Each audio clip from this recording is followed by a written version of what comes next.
तो किसी विलयन का पीएच यानी पोटेंशियल ऑफ हाइड्रोजन मान विलयन में उपस्थित हाइड्रोजन आयन की सांद्रता के लघुगुणक के मान के ऋणात्मक होता है, यानी पीएच बराबर माइनस लॉग एच प्लस। किसी विलयन में H प्लस आयन सांद्रण की निर्धारण के लिए सन 1909 ईस्वी में सोरेनसन ने एक स्केल का निर्माण किया जिसे पीएच स्केल कहा जाता है, यानी पीएच स्केल का निर्माण सोरेनसन ने सन 1909 ईस्वी में किया। और पीएच में जो फी है का उत्पत्ति पोटेंट से हुई है, जिसका मतलब होता है पावर। तो फी हो गया आपका पावर और एच हाइड्रोजन, यानी पीएच यानी पोटेंशियल ऑफ हाइड्रोजन। पीएच से अम्लता और क्षारकता की पहचान होती है, यानी पीएच से हम लोग किसी भी विलयन के किसी भी पदार्थ के अम्ल और क्षारकता की पहचान कर सकते हैं। किसी विलयन का पीएच मान 0 से 14 के बीच होता है। किसी विलयन का पीएच मान 7 है तो वह विलयन उदासीन होगा। अगर विलयन का पीएच मान 7 आता है तो वो उदासीन होगा। यदि किसी विलयन का पीएच मान 7 से कम हो तो वो अम्लीय होगा। और यदि किसी विलयन का पीएच मान यदि 7 से अधिक आता है, यानी 7 और 14 के बीच, तो उसको जो है क्षारीय कहा जाएगा। तो जल का पीएच मान, तो जल का जो पीएच मान होता है वो होता है 7। दूध का पीएच मान तो 6.5 होता है। आगे है सिरके का पीएच मान, तो सिरका का जो पीएच मान वो 3 होता है। मानव रक्त, तो मानव के रक्त का जो पीएच मान होता है वो होता है 7.4। नींबू के रस का पीएच मान 2.4 होता है। NaCl यानी नमक जो एक लवण है, तो लवण का जो पीएच मान होगा वो होगा 7। शराब का पीएच मान 2.4 होता है। मानव मूत्र या पेशाब का पीएच मान 4.8 से लेकर 8.4 के बीच होता है। समुद्री जल का पीएच मान 8.5 होता है। आंसू का पीएच मान 7.3 होता है।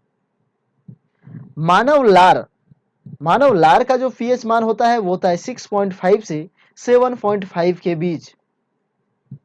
हाइड्रोक्लोरिक अम्ल यानी HCl, तो HCl का जो पीएच मान होता है वो 0.1 होता है। बैटरी एसिड यानी H2SO4, इसका जो पीएच मान होता है वो होता है 1।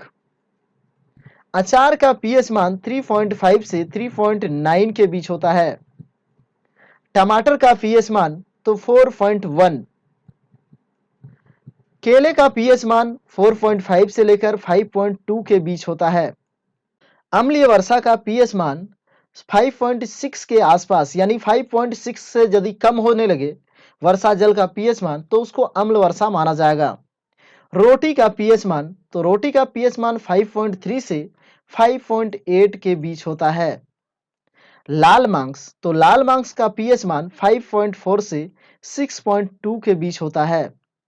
मक्खन का पीएच मान 6.1 से लेकर 6.4 के बीच होगा। मछली का पीएच मान, तो मछली का पीएच मान 6.6 से लेकर 6.8 के बीच होगा।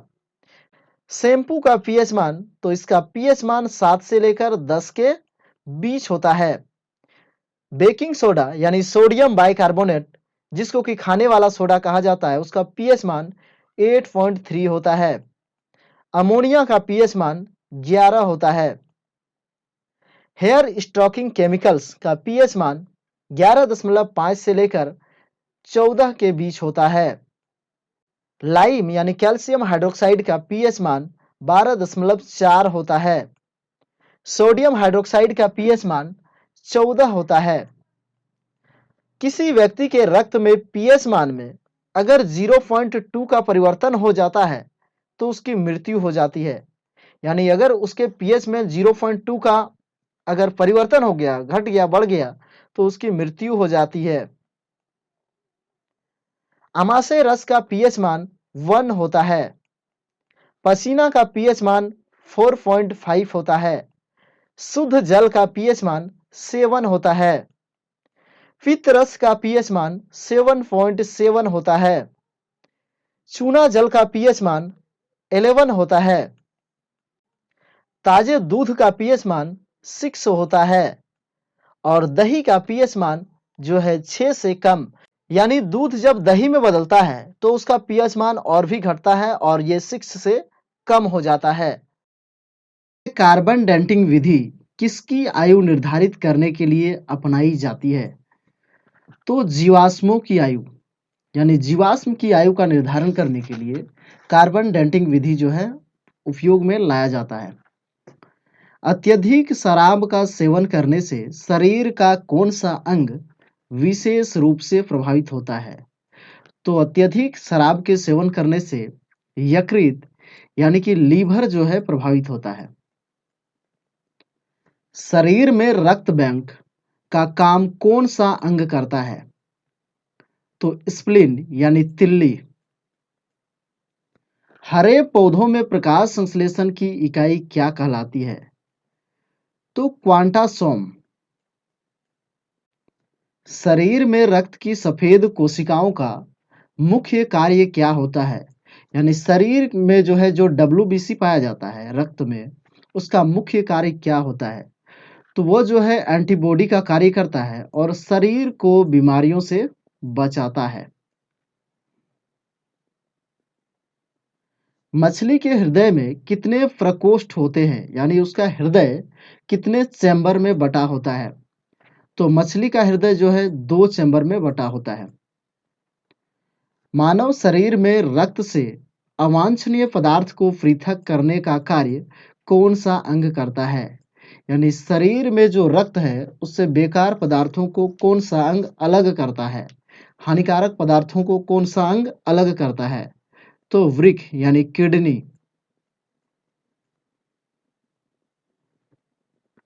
40 वर्ष पूरे हो जाने पर चर्चित अप्सरा क्या है?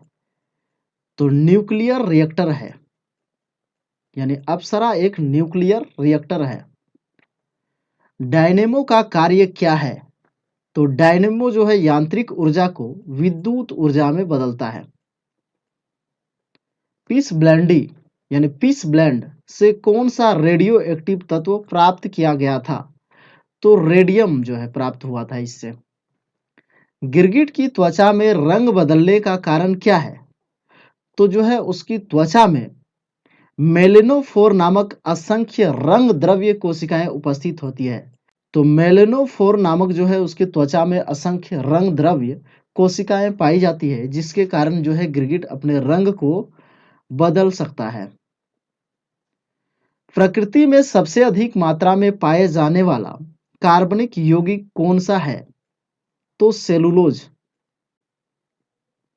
समुद्र के किनारे उगने वाले वृक्षों में वार्षिक वलय क्यों नहीं होते हैं?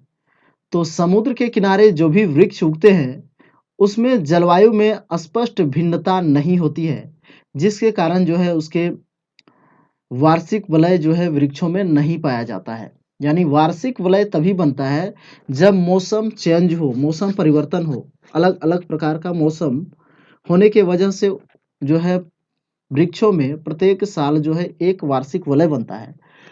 लेकिन जो है समुद्र के किनारे जो है मौसम और जलवायु में अधिक भिन्नता नहीं होने के कारण जो है एक समान मौसम रहता है और जिसके वजह से जो है वार्षिक वलय नहीं बन पाता है। वृद्धावस्था का अध्ययन विज्ञान की किस शाखा के अंतर्गत किया जाता है? तो इसका अध्ययन जो है जेरेंटोलॉजी के अंतर्गत किया जाता है। वृद्धावस्था का अध्ययन जो है जेरेंटोलॉजी के अंतर्गत किया जाता है।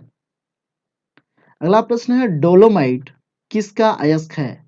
तो यह जो है कैल्शियम का अयस्क होता है। डोलोमाइट कैल्शियम का अयस्क है।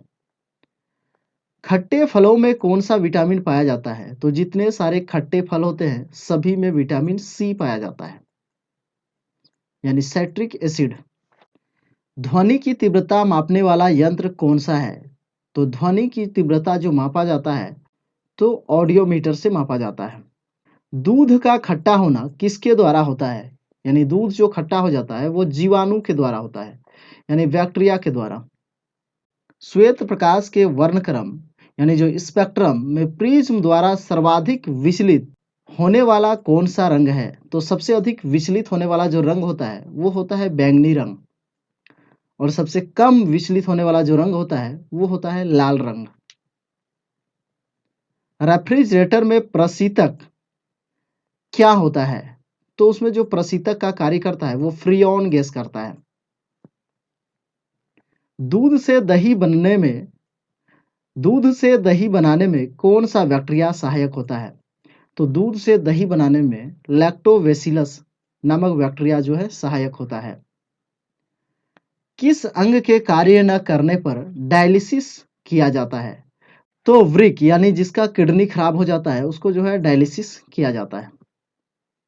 मनुष्य के मस्तिष्क का सबसे बड़ा भाग कौन सा है? तो सबसे बड़ा भाग जो होता है वो परम मस्तिष्क यानी कि सेरिब्रम होता है। राइफल चलाने पर लगने वाला झटका किसके संरक्षण का उदाहरण है? तो यह जो है रेखीय संवेग संरक्षण का उदाहरण है। प्रयोगशाला में सर्वप्रथम जीन का संश्लेषण करने वाला वैज्ञानिक कौन था? तो प्रयोगशाला में जो कृत्रिम रूप से जीन जो बनाया था वो सबसे पहले हरगोविंद खुराना ने बनाया था। तो फ्रेंड्स अभी के लिए बस इतना ही। वीडियो अच्छा लगे तो वीडियो को लाइक करें, चैनल को सब्सक्राइब करें। मिलते हैं जल्द ही एक नए अपडेट के साथ, तब तक के लिए जय हिंद, वंदे मातरम।